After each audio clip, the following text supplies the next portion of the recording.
It is January 6th, 2025, and we already have our first big deal in the media business. Disney is selling or merging its Hulu live business with Fubo. This is going to give Disney a 70% ownership stake in Fubo and will actually pave the way to the Venue product, which was announced last year. Fubo sued, blocking that. Venue is a sports-based subscription service. It was going to have content from ESPN, Warner Brothers Discovery, and Fox. It looks like that's going to be going forward. So I'm going to go through those details today and try to give some context to who this helps. I think Disney is going to be a huge beneficiary, and it actually gives much more clarity to their strategy going forward. They are really all in on streaming, and this gives Disney now the number 2 streaming service with Disney Plus, Hulu, and ESPN that is going to be going over top. Very possible that they have more revenue than Netflix just a couple of years from now. And then in the streaming cable business, they now have the number 2 position behind YouTube TV. So really interesting deal for Disney. I'm going to dig through all this today. My name is Travis Hoium. Thanks for watching Asymmetric Investing. Please subscribe here on YouTube for all my content. And thanks to this video sponsor, The Motley Fool. If you go to fool.com/ASYM, they'll give you their top 10 stocks to buy right now. So let's dig into the details. And I'm going to start with the release from Disney. Disney is going to combine their Hulu Plus live TV business with Fubo and become the majority owner of the company. I'm going to start with that side of the business. The combined business is going to have 6.2 million North American subscribers. Very possible that it grows from there because Fubo in particular will have a much more clear offering. It's going to be a much more full service cable subscription than the focus on sports, which is what it previously did. So I think this could really solidify their position. They are also going to be able to create a sports and broadcasting service. It's going to feature Disney's premier sports and broadcasting networks. It appears that that's part of the deal to dismiss this lawsuit that Fubo brought against the companies that were creating Venue. And that's the next bullet item here. I'll get to some more of those details, but all litigation between Fubo and Disney has been settled. So under the terms of this agreement, Disney is going to now own 70% of Fubo. You can see that the market's reaction was really strong today, up 217% as I'm recording. That stake, Disney's stake in Fubo, is going to be worth over $2 billion, about $2.5 billion worth of stocks trading right now.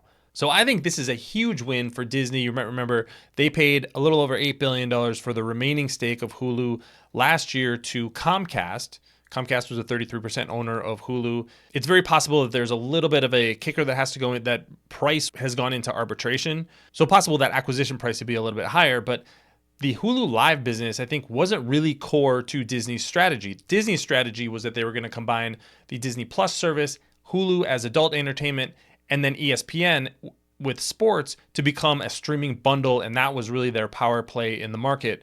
Hulu Live didn't really fit into that, so it makes sense for them to make this kind of deal, and they get a controlling stake of the number 2 streaming cable company in the country. I think that's a huge win for Disney. There's also going to be new carriage agreements, and that's just the typical agreement that Disney would have to get their channels on different cable services.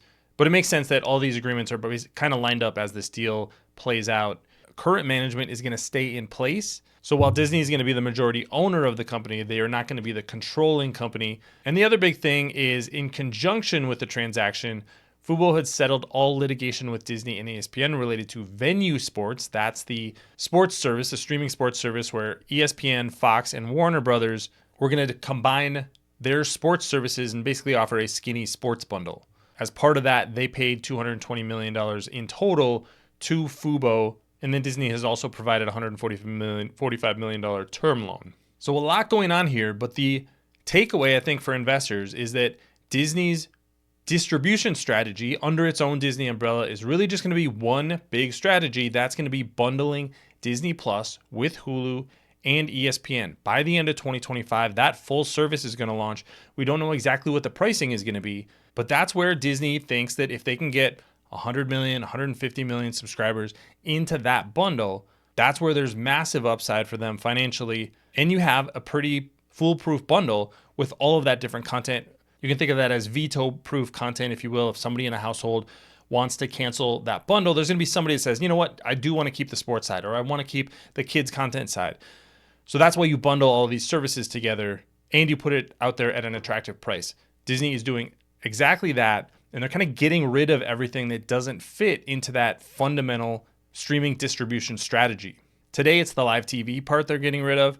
Last year, it was their Indian assets that they got rid of. still keep some value in both of those, but they no longer have to be the controlling company and spend a lot of time thinking about how they're going to run those businesses. So I think a huge win for Disney, and obviously a huge win for Fubo today as well. Thanks to our friends at The Motley Fool for sponsoring this video. Visit fool.com/ASYM for the top 10 stocks to buy right now. Now, Fubo stock has absolutely struggled recently. Shares are down about 92% from their peak, but the business is starting to improve. You can see from this chart that revenue has been growing consistently throughout the pandemic. Now $1.6 billion worth of revenue, $205 million worth of losses though. So the challenge for the business is, how do you improve that? How do you get to scale without making some sort of deal like this?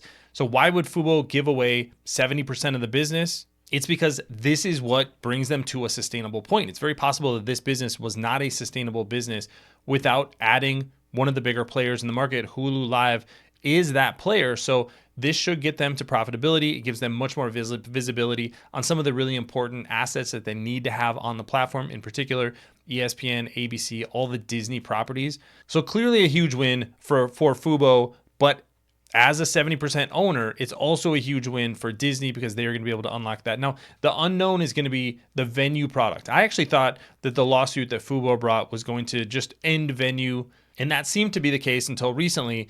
Now it appears that it's going to be going forward. We'll see what this product looks like. I don't think we have final pricing for what Venue would look like or exactly the content that would be included. You are going to have things like ESPN, TNT, Fox, so a lot of NFL games, but it's not going to include all sports content. So management of all of these companies has thought that there is at least a handful of million subscribers who are going to be interested in a sports-only service that doesn't include all of the non-sports content that typically comes with these streaming services. But we'll see how big that business is. Could be an incremental positive for Disney if that's going to bring in a handful of million subscribers and decent carriage fees, because Venue would be paying for the content that they're putting together from their three suppliers. So add all of this together, and I think this is a huge win for Disney as really the power player in this, and it really saves Fubo. Now, as a Disney shareholder, I think this makes clear that the metrics that we need to watch going forward is going to be, what are the subscribers numbers look like on Disney Plus, Hulu, and then later this year, this fall, they're going to be launching ESPN over the top. There's a lot of talk about that's going to be a much different service than a lot of the streaming services and the streaming sports services that we've seen so far, but they haven't announced a lot of that to investors or to consumers yet. So is that going to be something that's going to be in tens of millions of households? Is it possible they're going to be able to bundle that with Disney Plus and get to over 100 million households? That's where cable was before the decline of cable really began. So I think it's a lot of upside, but now that is clearly the focus for Disney. They don't even need to think about this live TV thing anymore. That is completely off their plates. So Bob Iger has really put the company all in on streaming, and the rubber hits the road later this year when ESPN goes over the top. So it'll be very interesting to see how that plays out. This brings in at least a little bit more value to shareholders as well. As a shareholder of Disney, love what I see. Fubo is not a stock that I've looked at yet, but now you get it as part of owning Disney as well. So let me know what you think about Disney's latest moves. Are they making the right moves in streaming? Leave those comments in the comment section below. Don't forget to subscribe to Asymmetric Investing. Thanks for watching, everybody. See you here next time.